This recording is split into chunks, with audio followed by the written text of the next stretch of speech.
നമസ്കാരം. ജ്യോതിഷ പങ്ക്തിയിലേക്ക് പ്രിയപ്പെട്ട എല്ലാ പ്രേക്ഷകർക്കും ഹൃദ്യമായ സ്വാഗതം. അശ്വതി മുതൽ രേവതി വരെയുള്ള 27 നാളുകാരുടെ പൊതുവായ ചില സ്വഭാവങ്ങളും അവരുടെ ഇപ്പോഴുള്ള സമയങ്ങളുമാണ് നാം ഇന്ന് പറയുന്നത്. പുണർതം നാളുകാർ, ഇവർ വളരെ ശാന്തശീലരും വിഷാദശീലരും കൂടിയാണ്. തങ്ങളുടെ മനസ്സിൻ്റെ താല്പര്യങ്ങളും ഉദ്ദേശ ലക്ഷ്യങ്ങളും ഒന്നും പലപ്പോഴും പൂർണ്ണമായി തുറന്നു പറയാൻ പറ്റാത്തവരാണ് പുണർതം നാളുകാർ.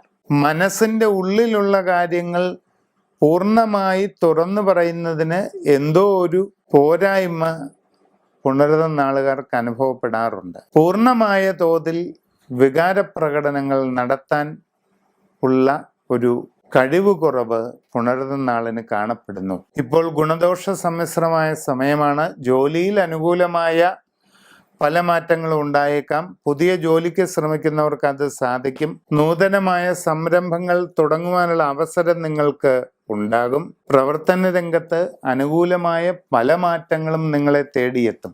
ദീർഘകാലമായിട്ട് ആലോചിക്കുന്ന പല ലക്ഷ്യങ്ങളും സാധിക്കുവാനായിട്ട് നിങ്ങൾക്ക് അവസരമുണ്ടാകും. സാമ്പത്തിക കാര്യങ്ങൾ കൂടുതലായി ശ്രദ്ധിക്കുക. ഇടപാടുകളിൽ വളരെ സൂക്ഷിച്ചു മാത്രം ഇടപെടുക. ധനവിനിയോഗം വളരെ ജാഗ്രത പാലിക്കണം. അവിചാരിതമായ നഷ്ടങ്ങൾക്കും കാര്യപരാജയങ്ങൾക്കും ഒക്കെ ഒരു സാധ്യതയുണ്ട്. നിങ്ങളുടെ ദൈവാധീന സ്ഥിതിയും ആരൂഢ സ്ഥിതിയും ശരിയായ രീതിയിൽ സൂര്യരാശി ചിന്ത ചെയ്ത് മനസ്സിലാക്കി ഉചിത പ്രതിവിധി ചെയ്യുന്നതാണ് ഏറ്റവും നല്ലത്.